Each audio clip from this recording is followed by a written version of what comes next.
नमस्कार दोस्तों, स्वागत है आपका गेम ऑफ एग्जाम्स हरियाणा में। और आज का दिन बहुत ही खास होने वाला है, क्योंकि आज हम शुरू करने जा रहे हैं कंप्यूटर मास्टर सीरीज का पार्ट 21। और इस बार का टॉपिक है एमर्जिंग टेक्नोलॉजीज। अब आप सोच रहे होंगे, भैया ये तो बहुत बड़ा टॉपिक है, कहाँ से पढ़ेंगे, कैसे पढ़ेंगे? तो मैं आज का वादा करता हूँ, एक ही वीडियो में आपको वो सब मिलेगा जो HSSC CET, हरियाणा पुलिस और किसी भी गवर्नमेंट एग्जाम में पूछा जाता है। AI से लेकर ब्लॉकचेन तक, चैट GPT से लेकर 5G तक। एक काम करो, नोटबुक रेडी करो, पेन उठाओ और जब तक ये वीडियो खत्म हो आपके नोट्स तैयार। तो चलो शुरू करते हैं। Section 1, emerging technologies. सबसे पहले समझते हैं एमर्जिंग टेक्नोलॉजीज क्या होती हैं। वो टेक्नोलॉजीज जो अभी डेवलप हो रही हैं या रिसेंटली डेवलप हुई हैं और आज जो फ्यूचर में सबसे ज़्यादा यूज होंगी। अगर टेक्निकल डेफिनेशन की बात करें तो technologies that are currently developing और will be developed over the next 5 to 10 years, जो कि बिजनेस और सोशल इन्वायरमेंट को सिग्निफिकेंटली इफेक्ट करने वाली है। तो ऐसी टेक्नोलॉजीज को एमर्जिंग टेक्नोलॉजीज बोला जाता है।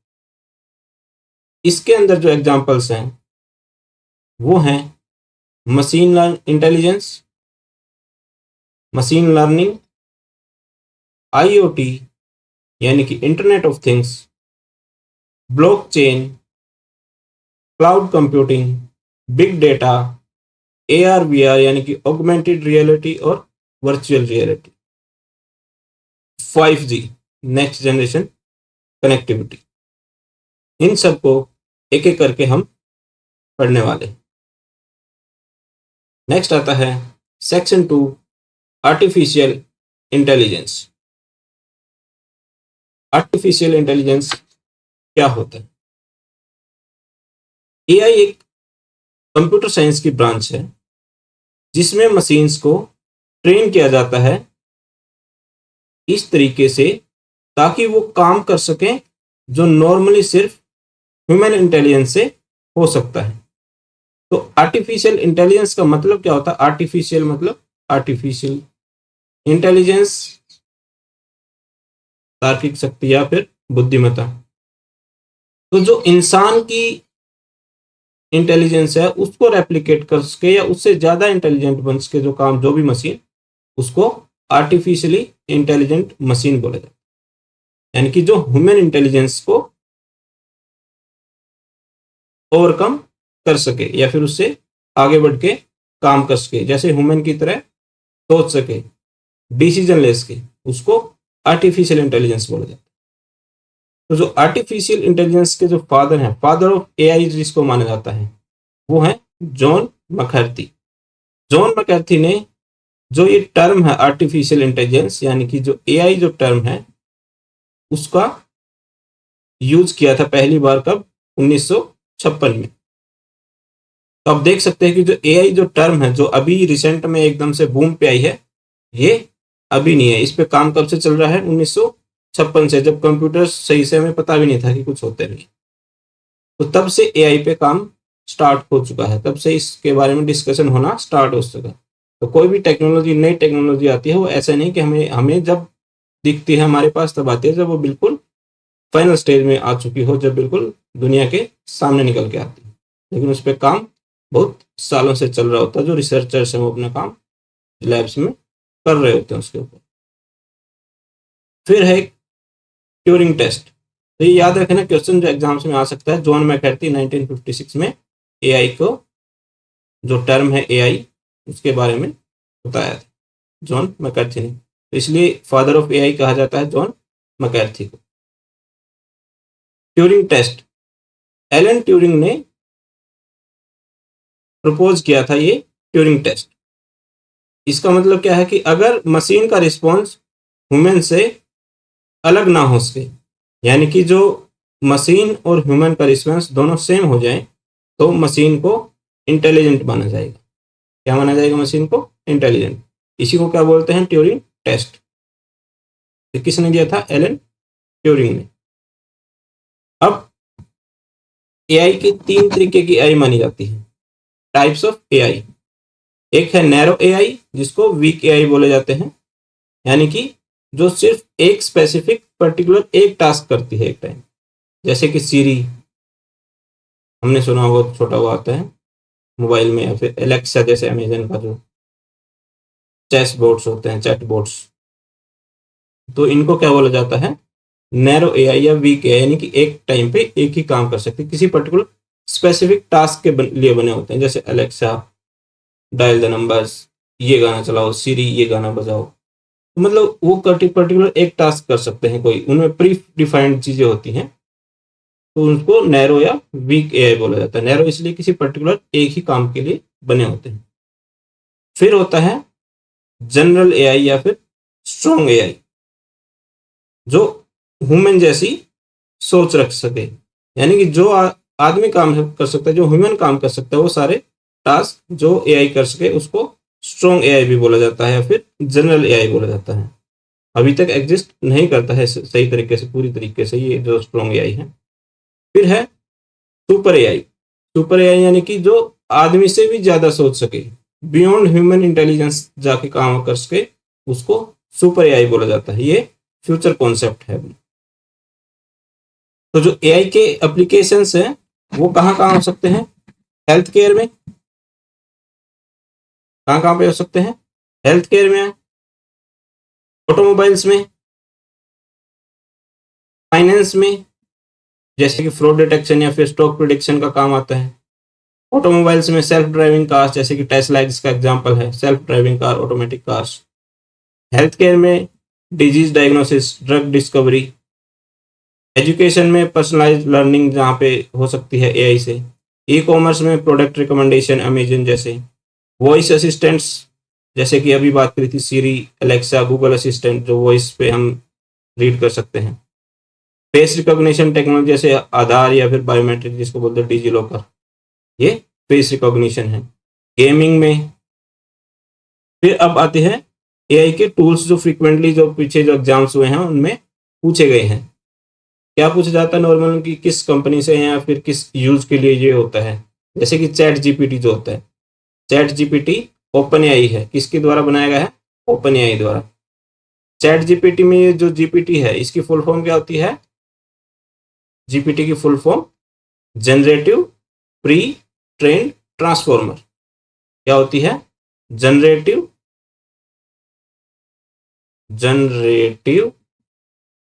प्री ट्रेन्ड ट्रांसफॉर्मर, ये होता है जीपीटी। और ये है चैट जीपीटी, इसका चैट बोर्ड जो है, एआई टूल है, इसके द्वारा डेवलप किया गया है, ओपन एआई द्वारा। इसके लिए काम आता है टेक्स्ट जनरेशन, चैट बोट है, और आजकल इमेज जनरेशन, वीडियो जनरेशन भी कर देता है। फिर जेमिनाई, जो गूगल के द्वारा है। कोपायलट माइक्रोसॉफ्ट का है। क्लॉड एंथ्रोपिक का है। डेल ई ओपन एआई का है, जो एआई इमेज जनरेशन मॉडल है इनका। मिड जर्नी कंपनी का है।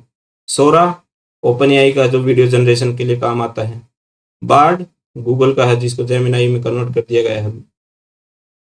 तो जो ये भी एआई टूल्स हैं जो रिसेंट में भी आते हैं, जो इंपॉर्टेंट है या फिर पब्लिक में सबसे ज़्यादा डिमांडिंग है या फिर जो ज़्यादा पॉपुलर हैं, उनकी कंपनी या उनकी सोर्स कंपनी कौन सी है वो हमेशा याद रखनी चाहिए हमें, वो पूछे जा सकते हैं।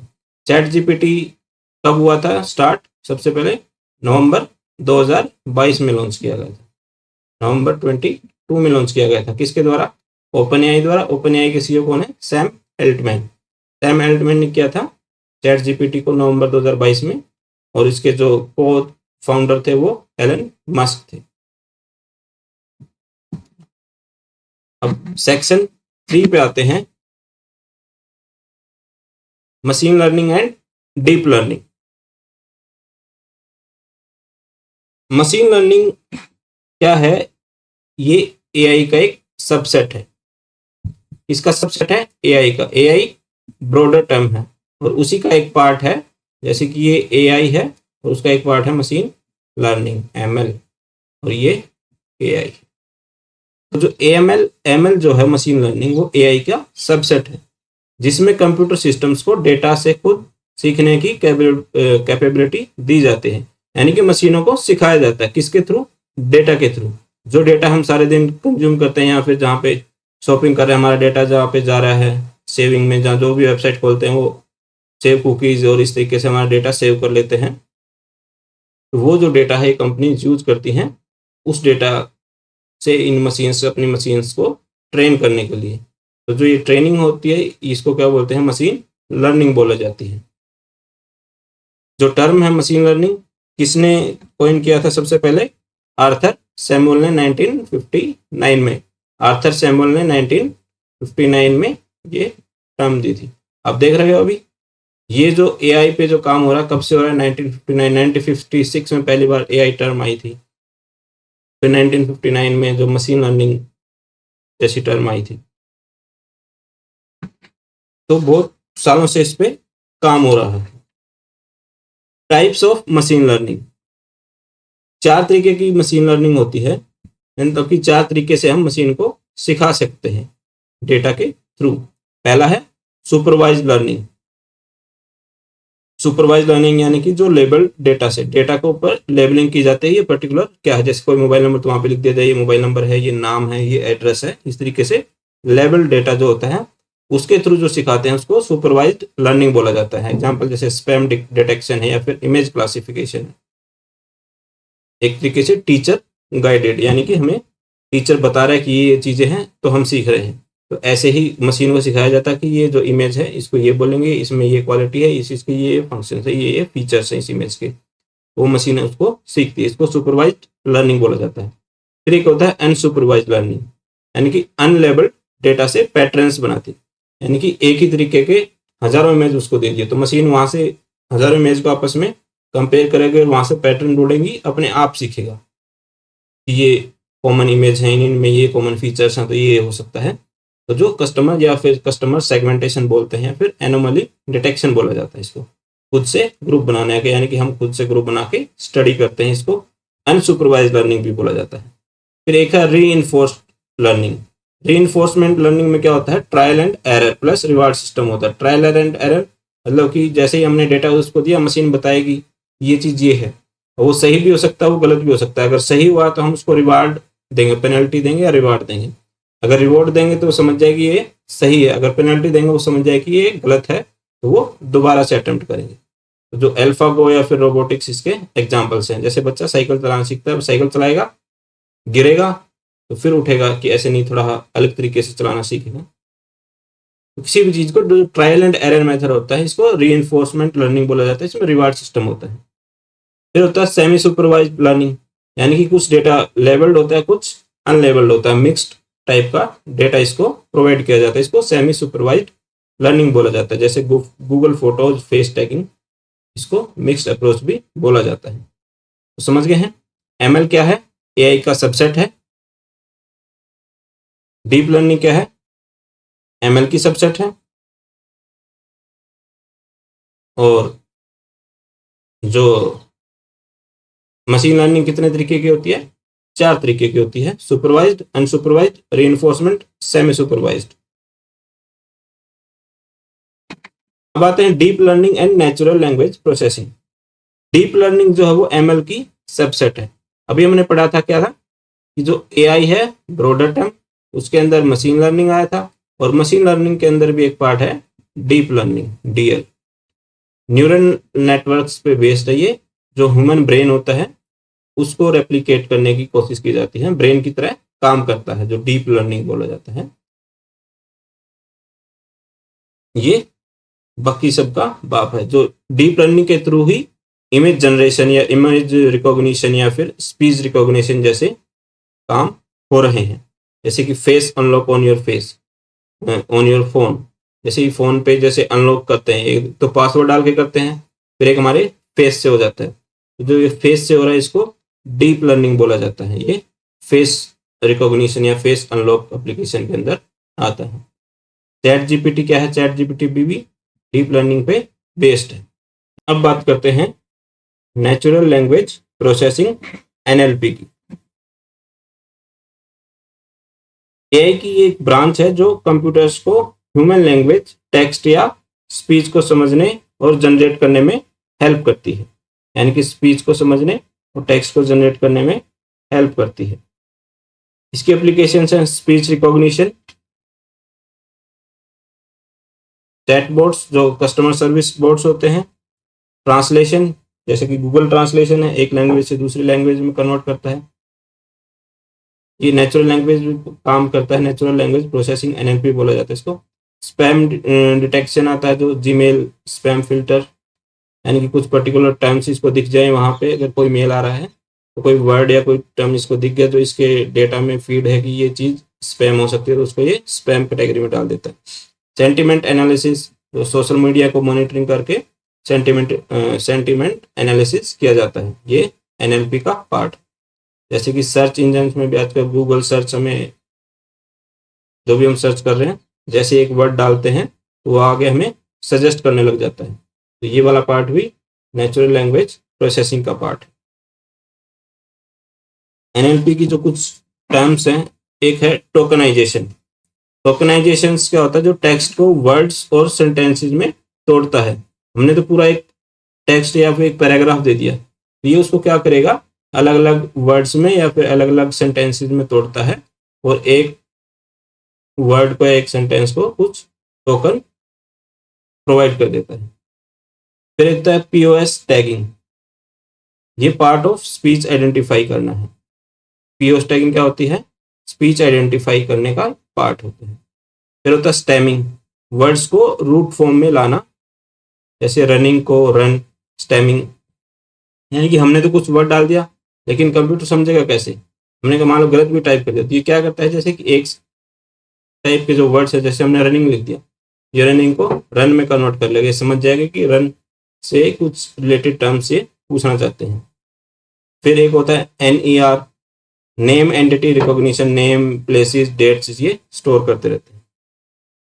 तो चैट जीपीटी है वो एक एनएलपी की एप्लीकेशन है। डीप लर्निंग क्या यूज करता है? Neural networks. एनएलपी क्या है? एआई की branch for human language understanding. अब देखते हैं आईओटी। आईओटी आपने बहुत ही सुना होगा आजकल, इंटरनेट ऑफ थिंग्स। क्या है आईओटी की full form? Internet of things. Physical devices जो sensors, objects, appliances, vehicles, software और कनेक्टिविटी के जरिए इंटरनेट से कनेक्टेड हैं और डेटा कलेक्ट करते हैं, शेयर करते हैं। इसको क्या बोलते हैं? आईओटी। यानी कि जो भी ऑब्जेक्ट्स या फिर अप्लायंसेस, अप्लायंसेस घर पे हमारे जैसे लाइट्स है, फैंस हैं या फिर एसी है, इससे, या फिर हमारे जो वियरेबल्स हैं जैसे स्मार्ट वॉच है, इस तरह की जो भी चीज़ें हैं वो जो इंटरनेट से कनेक्टेड है, वहाँ से डेटा कलेक्ट करते हैं और शेयर करते हैं। इसको इंटरनेट ऑफ थिंग्स बोला जाता है। जो आईओटी जो टर्म है वो पहली बार कब कोइन हुआ था? टर्म 1999 में। किसने किया था? केविन एस्टन ने। केविन एस्टन ने 1999 में इंटरनेट ऑफ थिंग्स टर्म को कोइन किया था। इसके जो एग्जाम्पल्स हैं वो याद रखना कि जैसे स्मार्ट होम बनाते हैं आजकल, स्मार्ट सिटी भी आपने सुना होगा, स्मार्ट बल्ब्स होते हैं स्मार्ट होम के अंदर, लॉक स्मार्ट होते हैं, टच करोगे तभी खुलेगा। एलेक्सा जो घर के अंदर होते हैं, वेरिएबल्स होते हैं हमारे, जैसे वॉच हैं, फिटनेस बैंड्स हैं। हेल्थ केयर में रिमोट पेशेंट मॉनिटरिंग, यानी कि अगर डॉक्टर को पास में आने की जरूरत नहीं है, वो रिमोट से ही मॉनिटर कर सकता है। हमें जैसे कुछ चिप हमारे ऊपर लगा दिया, कुछ वेरिएबल्स हमें घड़ी बना दी, वो हमें मॉनिटर करती रहती है हमारी वो हार्ट बीट्स को या फिर बीपी वगैरह को, तो वो हेल्थ केयर में आता है। फिर स्मार्ट व्हीकल्स होते हैं जैसे जीपीएस ट्रैकिंग या फिर सेल्फ ड्राइविंग फीचर्स आजकल आ रहे हैं जैसे टेस्ला। स्मार्ट एग्रीकल्चर जैसे सोइल सेंसर्स और ऑटो इरिगेशन जैसे कॉन्सेप्ट्स आ रखे हैं घर पे बैठे बैठे ही आप मोटर ऑन कर सकते हो, ऑफ कर सकते हो। स्मार्ट सिटीज की बात, जो ट्रैफिक लाइट्स और वेस्ट मैनेजमेंट, ये सब आईओटी के अंदर आता है। किसके अंदर आता है? आईओटी। और आईओटी जो टर्म है वो किसने कॉइन की थी? केविन एस्टन ने। कब? 1999 में।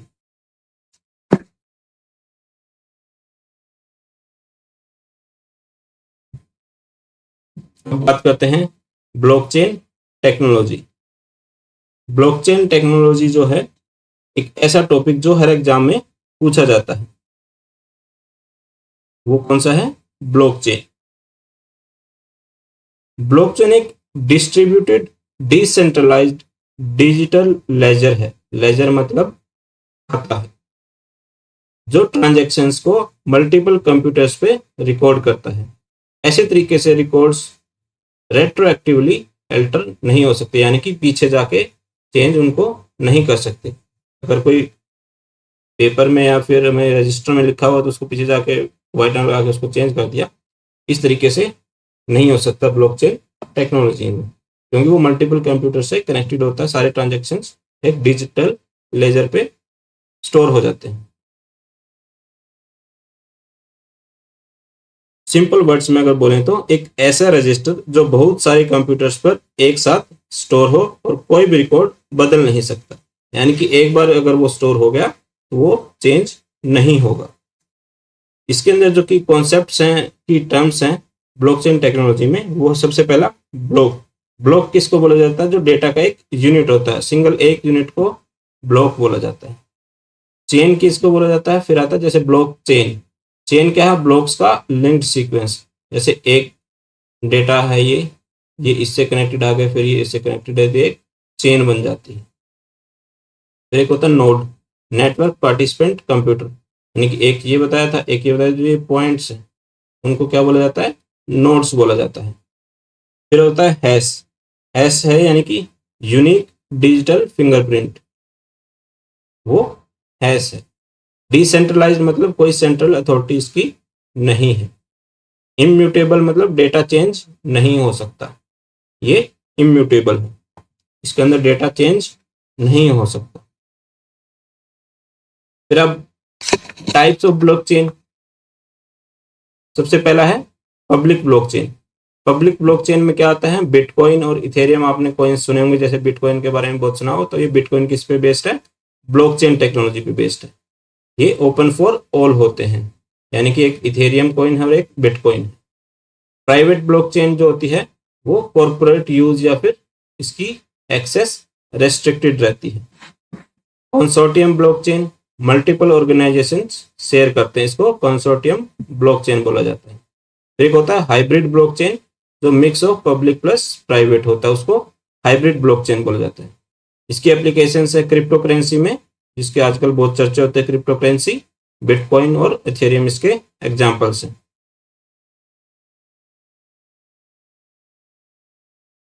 क्या है? Crypto currency. वोटिंग सिस्टम में, हेल्थ केयर रिकॉर्ड्स में, सप्लाई चेन मैनेजमेंट में यूज होता है। रियल एस्टेट में लैंड रिकॉर्ड्स को अगर डिजिटाइज जो कर रहे हैं वो भी ब्लॉकचेन टेक्नोलॉजी के साथ जैसे आपस में लिंक कर सकते हैं। सबसे पहला जो पायलट प्रोजेक्ट कहाँ पे किया गया ब्लॉकचेन टेक्नोलॉजी का, जो इसके लैंड रिकॉर्ड्स के लिए, वो आंध्र प्रदेश में किया गया। कहाँ पे किया गया? आंध्र प्रदेश में।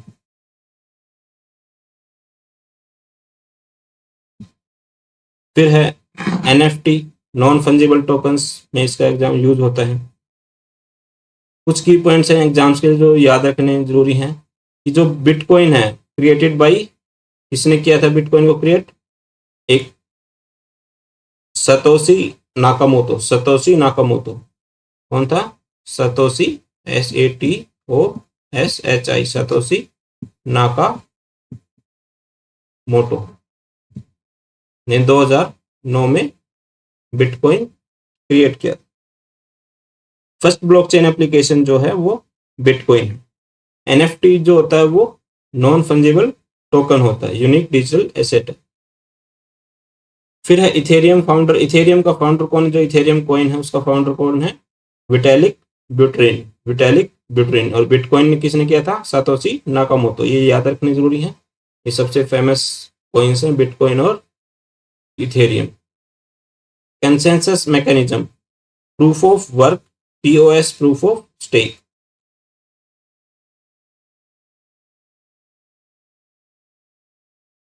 अब बात करते हैं क्लाउड कंप्यूटिंग। क्लाउड कंप्यूटिंग ये तो पार्ट 20 में भी था, लेकिन आज एडवांस लेवल पे कवर करेंगे। यानी पीछे हम कवर कर चुके हैं सोर्स के थ्रू भी, और एक कहीं हम कवर कर चुके हैं इससे पहले। क्लाउड कंप्यूटिंग क्या है कि जो इंटरनेट के जरिए कंप्यूटिंग सर्विसेज डिलीवर करना, जैसे कि सर्वर्स पे, storage, databases, networking, software analytics. Server, storage, databases, networking, software, जो इस तरह के भी सर्विसेज जो हैं वो इंटरनेट कंप्यूटर के थ्रू, इंटरनेट के जरिए डिलीवर करना, इसको क्या बोला जाता है? Cloud computing. कुछ सर्विस मॉडल्स हैं जो इंपॉर्टेंट है, जो एग्जाम्स में पूछे जा सकते हैं। नॉर्मली उनकी फुल फॉर्म पूछी जाती है। सबसे पहला है IaaS। IaaS क्या होता है? Infrastructure as a service. जैसे जो वर्चुअल मशीन्स जो होती हैं वो स्टोरेज के लिए यूज की जाती हैं, इसको IaaS, जो मतलब इंफ्रास्ट्रक्चर प्रोवाइड करते हैं एज ए सर्विस सिर्फ, उसको IaaS बोला जाता है। फिर एक था PaaS, जो प्लेटफॉर्म, डेवलपिंग प्लेटफॉर्म जो होता है, डेवलपमेंट प्लेटफॉर्म, जैसे गूगल ऐप इंजन है, इसको प्लेटफॉर्म एज ए सर्विस बोला जाता है। और एक फिर जो final ready to use software जो मिलता है वो SaaS होता है। जो सबसे ज्यादा टर्म यूज की जाती है वो SaaS है क्लाउड कंप्यूटिंग में, वो है सॉफ्टवेयर एज ए सर्विस। जो हमें इसमें रेडी टू यूज सॉफ्टवेयर मिलता है, जैसे कि जीमेल, गूगल डॉक्स, जूम जैसे सॉफ्टवेयर हैं, फ्री टू यूज होते हैं, ओपन टू ऑल होते हैं, इनको SaaS बोला जाता है, सॉफ्टवेयर एज ए सर्विस।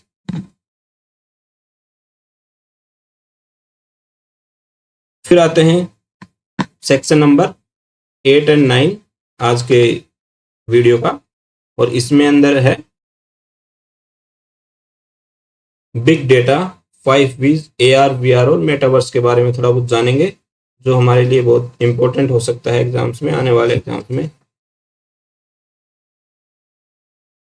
जो लार्ज डेटा सेट्स को विजुलाइज करना बिग डेटा के अंदर आता है।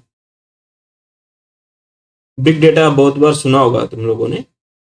किसको रेफर करता है? Refers to extremely large data sets that can not be processed by traditional data processing tools.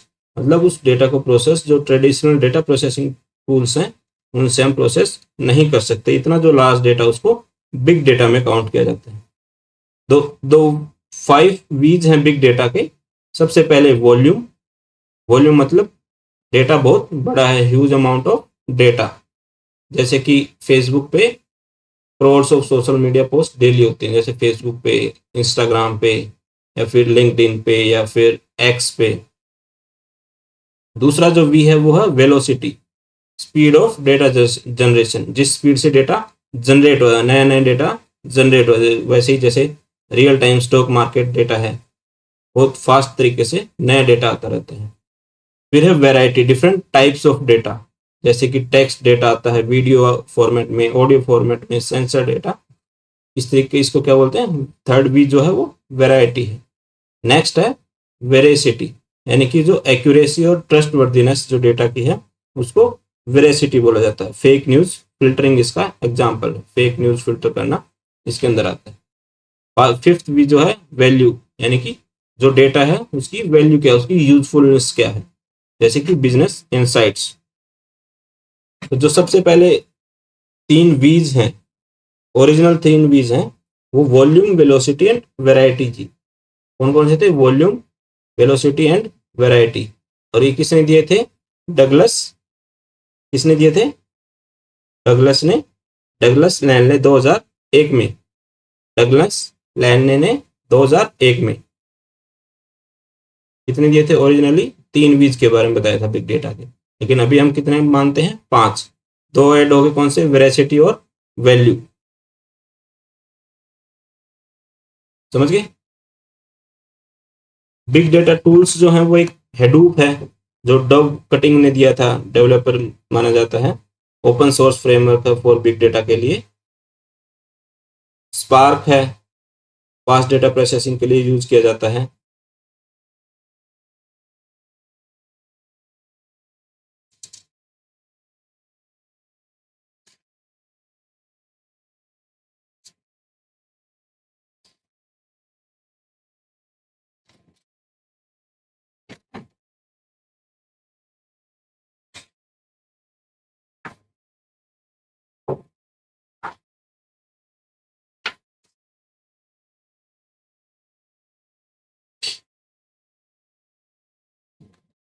अब बात करते हैं AR versus VR versus metaverse.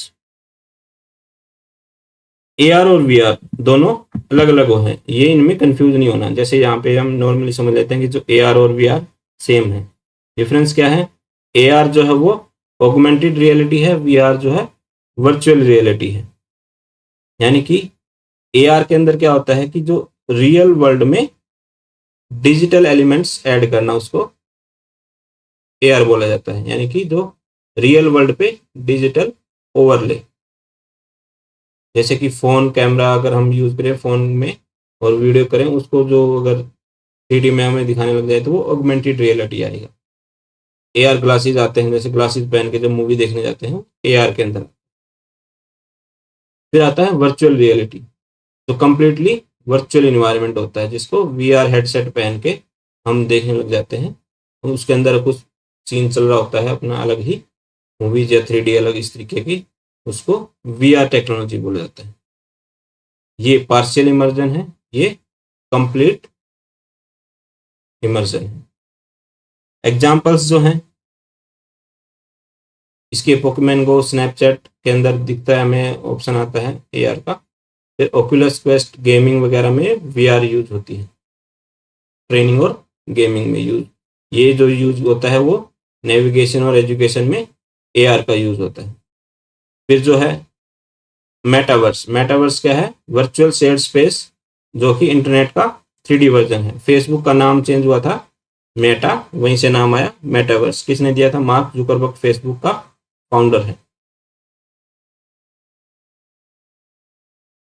कब किया था जो नाम चेंज है वो फेसबुक को? 2021 में नेम चेंज हुआ था। एक होती है एमआर, मिक्स्ड रियलिटी होता है जो एआर प्लस वीआर का कॉम्बिनेशन है। इसका एग्जांपल है माइक्रोसॉफ्ट होलोलेंस। माइक्रोसॉफ्ट होलोलेंस किसका एग्जांपल है? एमआर का, mixed reality, AR plus VR का। अब बात करेंगे 5G टेक्नोलॉजी पे। स्पीड कंपैरिजन 5 जो 1G से लेके 5G तक का। 1G क्या था? 2.4 kbps जो वॉइस कॉल्स पे काम होता था। 2G जब जैसे 2G टेक्नोलॉजी आई वो उसकी स्पीड थी 64 kbps, जो SMS भी भेज सकते थे या फिर बेसिक डेटा भेज सकते थे। फिर 3G आया, 3G में मोबाइल इंटरनेट आया, जिसकी स्पीड कितनी थी? 2 Mbps की। फिर 4G आया जिसमें स्पीड कहाँ तक चली गई? 100 Mbps तक, और ये HD वीडियो स्ट्रीमिंग या वीडियो कॉलिंग भी आने लगा। फिर आया 5G, 5G जिसकी स्पीड बहुत ही ज़्यादा है, जो अभी इंडिया में तो हर जगह पहुंचा भी नहीं है अभी 5G। अल्ट्रा फास्ट, जो IoT और स्मार्ट सिटीज के लिए बहुत ही जरूरी है। इंडिया में 5G कब लॉन्च हुआ था? इंडिया में लॉन्च हुआ था 1 अक्टूबर 2022 को। पीएम मोदी ने किया था एट IMC पे। ऑपरेशन अभी कौन हैंडल करता है इंडिया में? 5G किस किस का है? जियो और एयरटेल के द्वारा। 5G कंसर्न्स अभी जो लोगों के अंदर हैं वो क्या है? हेल्थ केयर से, हेल्थ से रिलेटेड है। रेडिएशन डिबेट्स चल रही हैं इसके ऊपर। इंफ्रास्ट्रक्चर कॉस्ट हाई है, सिक्योरिटी कंसर्न्स है। अब बात करते हैं पार्ट 11 सेक्शन 11 साइबर सिक्योरिटी। आजकल हर एग्जाम में यहाँ से क्वेश्चंस आते हैं। इंफॉर्मेशन टेक्नोलॉजी एसेट्स की प्रोटेक्शन फ्रॉम अनऑथराइज्ड एक्सेस, यानी कि जो IT ऑब्जेक्ट्स हमारे पास IT एसेट्स हैं उनकी प्रोटेक्शन करना फ्रॉम अनऑथराइज्ड एक्सेस से, यूज से, डिस्क्लोजर से, डिसरप्शन, मॉडिफिकेशन और डिस्ट्रैक्शन से। तो एक डिफरेंट टाइप्स ऑफ अटैक्स है, साइबर अटैक्स जो हो सकते हैं, जो एग्जाम्स में पूछे जा सकते हैं। एक है फिशिंग। फिशिंग क्या होता है? फेक ईमेल्स और वेबसाइट से पासवर्ड चुराना, फेक ईमेल्स और वेबसाइट से पासवर्ड चुराना, इसको फिशिंग बोला जाता है, फेक ईमेल्स के थ्रू या फेक मैसेजेस के थ्रू। मालवेयर, मालवेयर क्या होता है? हार्मफुल सॉफ्टवेयर जैसे कि वायरस, वॉर्म, ट्रोजन। ये 3 तरीके के मालवेयर्स होते हैं जो हमारे सिस्टम में एंटर करके हमारे डाटा को करप्ट कर सकते हैं, फिर हमारे डाटा का यूज कर सकते हैं। फिर एक आता है रैंसमवेयर, यानी कि जो ये रैंसमवेयर क्या होता है कि जो डेटा है हमारा उसको एनक्रिप्ट कर देते हैं और फिर हमसे रैंसम मांगते हैं, पैसे मांगते हैं कि अगर आपको ये फाइल, किसी फाइल को उन्होंने एनक्रिप्ट कर दिया, जैसे ही हम ओपन करने की कोशिश करेंगे वो नहीं खुलेगी, तो वो क्या मांगेगा कि इतने पैसे, जो आजकल कई जगह बड़े लेवल्स पे काम होते हैं, और फिर क्या हो जैसे बिटकॉइंस में मांगते हैं, तो इसको रैंसमवेयर बोला जाता है। एक होता है डीडोस, सर्वर को रिक्वेस्ट से ओवरवेम करना। एक होता है एसक्यूएल इंजेक्शन, डेटाबेस में अटैक करना, डेटाबेस को वेलेसियस वायरस के थ्रू अटैक करना, एसक्यूएल इंजेक्शन आता है। मैन इन मिडल, यानी कि जो हम कम्युनिकेट कर रहे हैं उस कम्युनिकेट के बीच में इंटरप्शन करना, इंटरसेप्ट कर लेना, उसको मैन इन मिडल बोला जाता है। फिर एक होता है सोशल इंजीनियरिंग, यानी कि इंसान को मैनिपुलेट करके उससे इंफॉर्मेशन ले लेना, उसको सोशल इंजीनियरिंग बोला जाता है। अब बात करते हैं इंडिया के अंदर साइबर सिक्योरिटी से रिलेटेड अभी क्या है। तो एक टीम है CERT India, CERT India, CERT CERTIN, CERT In, ये क्या है? Cyber emergency response team India, under MeitY programme, MEIT, MeitY programme के अंदर सर्ट की टीम बनी हुई है CERT, इसको साइबर इमरजेंसी रिस्पॉन्स टीम बोला जाता है। और इनसे डील करने के लिए इंडिया में है क्या? IT एक्ट 2000, IT एक्ट 2000 है इंडिया का जो मेन साइबर लॉ है, वो है IT एक्ट 2000। इसको अमेंड किया गया था कब? 2008 में। और एक चीज और याद रखना कि जो एक वानाक्राई रैंसमवेयर है 2017 में जो फेमस है, जिसने 150+ कंट्रीज को अफेक्ट किया था, क्या है? WannaCry ransomware. और एक चीज याद रखना, जो सर्ट है वो किसके अंदर आता है? वो ministry of electronics and IT के अंदर आता है, MEITY, ministry of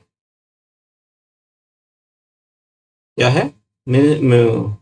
ministry of electronics and IT, ये क्या है? MeitY, ministry of electronics and IT क्या आता है? सर्ट किसके अंदर काम कर रहा है? मैटी के अंदर। IT एक्ट को कब अमेंड किया गया था? 2008 में। अब बात करते हैं कि इंडियाज AI इनिशिएटिव, AI को लेके इंडिया के क्या क्या इनिशिएटिव है। ये सेक्शन HSSC वाले जरूर पूछ सकते हैं, इंडिया की AI पॉलिसीज क्या क्या है। मेजर इनिशिएटिव जो हैं वो इंडिया का AI मिशन क्या है?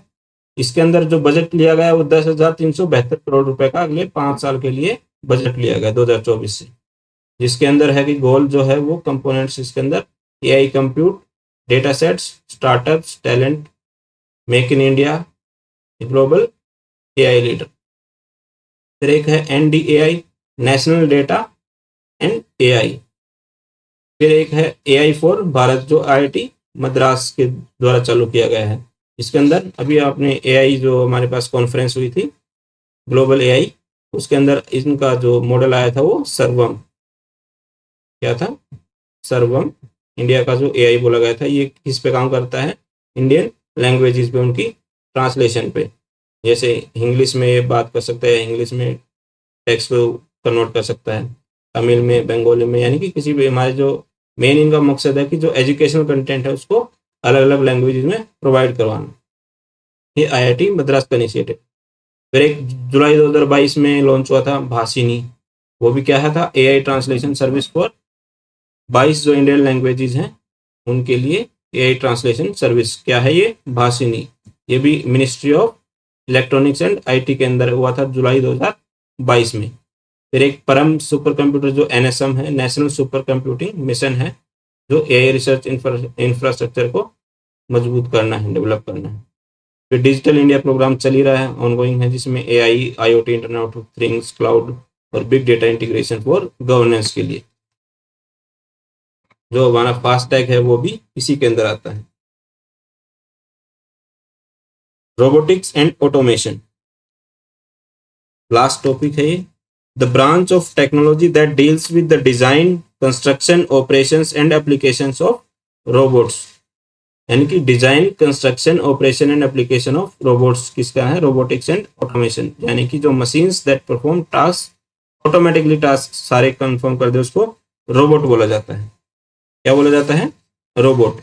कितने तरीके के रोबोट्स होते हैं? इंडस्ट्रियल रोबोट, जो मैन्युफैक्चरिंग या फिर कार असेंबली लाइंस में यूज होते हैं। फिर एक होता है सर्विस रोबोट्स, जो हाउस होल्ड्स में काम आते हैं, मेडिकल असिस्टेंट में काम आते हैं। फिर एक होते हैं ऑटोनोमस, यानी कि जो सेल्फ गाइडेड ड्रोन्स या फिर सेल्फ ड्राइविंग कार्स जैसे कि टेस्ला, ये ऑटोनोमस रोबोट्स में काउंट होते हैं। फिर होते हैं ह्यूमनॉइड रोबोट्स, जो इंसान की तरह दिखते हैं, ह्यूमन लाइक। सबसे पहला एग्जाम्पल है कौन सा? सोफिया और एटलस का। सोफिया क्या है? वर्ल्ड का पहला रोबोट है, first robot citizen, Saudi Arabia में आया था 2017 में by Hanson Robotics. Hanson Robotics ने सबसे पहला ह्यूमनॉइड डेवलप किया था। कहाँ पे? सऊदी अरेबिया में। फिर नासा का एक बोस्टन में डायनामिक रोबोट्स में एटलस किया गया था। कौन सा? एटलस। कहाँ पे? बोस्टन में।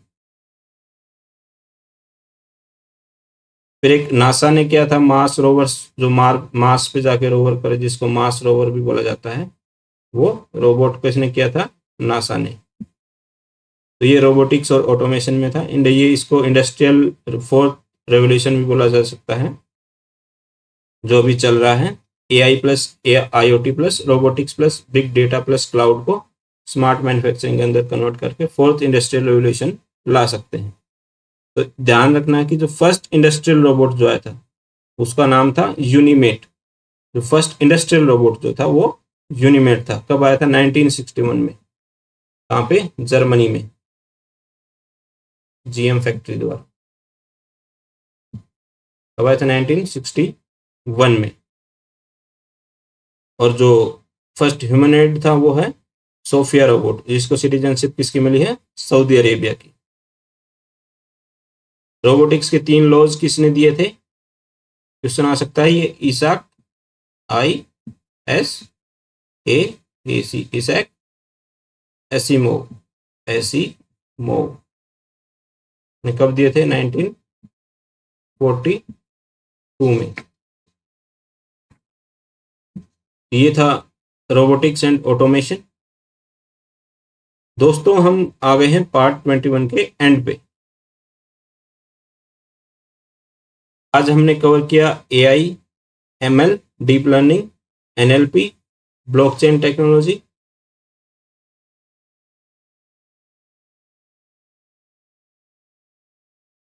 Cloud computing, big data, 5 generations के जो स्पीड कंपैरिजंस, जनरेशंस की टाइमलाइन, और इंडिया AI इनिशिएटिव्स क्या क्या हैं, और रोबोटिक्स क्या होता है, ये सब किए हमने। अब करना क्या है आगे? नोट्स बना लो, सब टॉपिक्स के की पॉइंट्स नोट कर लो। पार्ट 21 भी लेके आएंगे कल, जिसके अंदर MCQ प्रैक्टिस करेंगे, जिसके अंदर 50 से ज़्यादा क्वेश्चंस होने वाले हैं। अगर आपने वो 50 क्वेश्चंस कर लिए तो AI से रिलेटेड या फिर जो एमर्जिंग टेक्नोलॉजी से रिलेटेड कोई भी क्वेश्चन अगर किसी एग्जाम में पूछा जाता है तो वो आपका गलत नहीं होगा, तो उसको ज़रूर देखना।